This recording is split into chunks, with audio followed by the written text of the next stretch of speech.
Friends, welcome back to my channel. ಎಲ್ಲರೂ ಹೇಗಿದ್ದೀರಾ? ಎಲ್ಲರೂ ಚೆನ್ನಾಗಿದ್ದೀರಾ ಅಂದ್ಕೊಂಡಿದ್ದೀನಿ.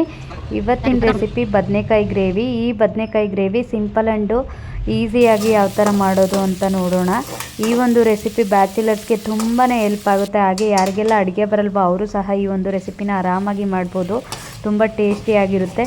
ಬನ್ನಿ ಯಾವ ಥರ ಮಾಡೋದು ಅಂತ ನೋಡೋಣ. ವಿಡಿಯೋ ತಡ ಮಾಡದೆ ಸ್ಟಾರ್ಟ್ ಮಾಡೋಣ. ನಾನಿಲ್ಲಿ ಸ್ಟವ್ ಆನ್ ಮಾಡಿ ಒಂದು ಬಾಣಲಿನ ಇಟ್ಕೊಂಡಿದ್ದೀನಿ. ಆ ಬಾಣಲಿಗೆ ಒಂದು 3 ರಿಂದ 4 ಟೇಬಲ್ ಸ್ಪೂನ್ ಎಣ್ಣೆನ ಹಾಕೋತಾ ಇದ್ದೀನಿ. ಎಣ್ಣೆ ಬಿಸಿ ಆದಮೇಲೆ 1 ಟೀ ಸ್ಪೂನಷ್ಟು ಸಾಸಿವೆ, ಹಾಗೆ 1 ಟೀ ಸ್ಪೂನಷ್ಟು ಜೀರಿಗೆ, ಹಾಗೆ ಒಂದು 5 ರಿಂದ 6 ಎಸಳು ಬೆಳ್ಳುಳ್ಳಿನ ಹಾಕೋತಾ ಇದ್ದೀನಿ. ಇದು ಹಾಕ್ಕೊಂಡು ಸ್ವಲ್ಪ ಫ್ರೈ ಮಾಡ್ಕೊತೀನಿ ಅಷ್ಟೇ ನಾನು.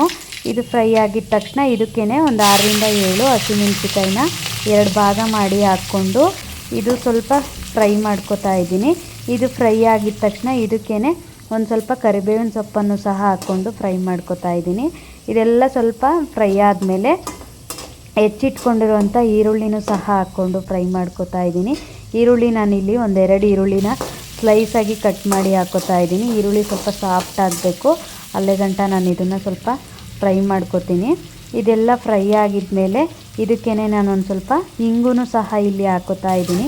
ಇಂಗು ಹಾಕ್ಕೊಳ್ಳೋದ್ರಿಂದ ತುಂಬಾ ಟೇಸ್ಟಿಯಾಗಿ ಬರುತ್ತೆ ಯಾವುದೇ ಒಂದು ರೆಸಿಪಿ ಆದ್ರೂ.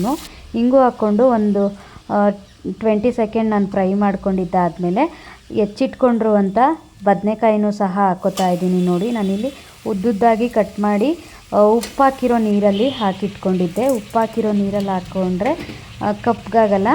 ಆಮೇಲೆ ನಾನು ಬದನೆಕಾಯೆಲ್ಲ ಹಾಕ್ಕೊಂಡಿದ್ದಾದಮೇಲೆ ಒಂದು ಸ್ವಲ್ಪ ಉಪ್ಪನ್ನು, 1 ಸ್ಪೂನ್ ಉಪ್ಪನ್ನು ಹಾಕ್ಕೊಂಡು ನಾನಿಲ್ಲಿ ಮಿಕ್ಸ್ ಮಾಡಿಕೊಂಡು ಫ್ರೈ ಮಾಡ್ಕೊಳ್ಳೋಣ. ಇದೆಲ್ಲ ಒಗ್ಗರಣೆ ಜೊತೆ ಚೆನ್ನಾಗಿ ಮಿಕ್ಸ್ ಮಾಡೋಣ. ಇದೆಲ್ಲ ಮಿಕ್ಸ್ ಮಾಡಿದ್ದಾದಮೇಲೆ ಇದು ಸ್ವಲ್ಪ ಒಂದು ಅರ್ಧ ಬೇಯಬೇಕು. ಎಣ್ಣೆಲೇ ಬೇಯಿಸ್ಕೊಬೇಕು. ಯಾವುದೇ ರೀತಿ ನೀರು ಹಾಕ್ತೇನೆ ನಾನು ಎಣ್ಣೆಲೇ ಬೇಯಿಸ್ಕೊಂಡೆ. ನೋಡಿ, ಈ ಥರ ಬೆಂದಿದೆ. ಈ ಟೈಮಲ್ಲಿ ನಾನು ಒಂದು ಸ್ವಲ್ಪ ಚೆನ್ನಾಗಿ ಬೇಯಿಸ್ಕೊಂಡಿದ್ದಾದಮೇಲೆ ಇದಕ್ಕೇ 1/4 ಟೀ ಸ್ಪೂನಷ್ಟು ಅರಿಶಿನ ಪುಡಿನ ಹಾಕ್ಕೊತಾ ಇದ್ದೀನಿ. ಅರಿಶಿನ ಪುಡಿನೂ ಸಹ ಹಾಕ್ಕೊಂಡು ಮಿಕ್ಸ್ ಮಾಡಿಕೊಂಡೆ. ಈಗ ನಾವು ಇಲ್ಲಿ ಯಾವುದೇ ರೀತಿ ಮಸಾಲೆನ ಬಳಸಲ್ಲ. ಹಾಗೆ 1 ಟೊಮೊಟೊನ ಹಾಕ್ಕೊತಾ ಇದ್ದೀನಿ. ನೀವು ಟೊಮೊಟೊ ಬದಲು ಹುಣಸೆಹಣ್ಣಿನ ರಸನೂ ಸಹ ಹಾಕ್ಕೋಬೋದು. ಟೊಮೊಟೊ ಹಾಕ್ಕೊಂಡಿದ್ದೀನಿ ನಾನಿಲ್ಲಿ. ಟೊಮೊಟೊ ಹಾಕಿ ಸ್ವಲ್ಪ ಹೊತ್ತು ಫ್ರೈ ಮಾಡಿದ್ದಾದಮೇಲೆ ಮಸಾಲೆ ಯಾವುದೇ ರೀತಿ ನಾನು ರುಬ್ಬಿ ಹಾಕ್ತಾಯಿಲ್ಲ, ಸಾಂಬಾರು ಪುಡಿನ ಹಾಕ್ಕೋತಾ ಇದ್ದೀನಿ. ಈ ಥರ ಒಂದೇ ಒಂದು ಸರಿ ಟ್ರೈ ಮಾಡಿ, ತುಂಬಾ ಚೆನ್ನಾಗಿರುತ್ತೆ. ಎಷ್ಟು ಸಖತ್ತಾಗಿರುತ್ತೆ.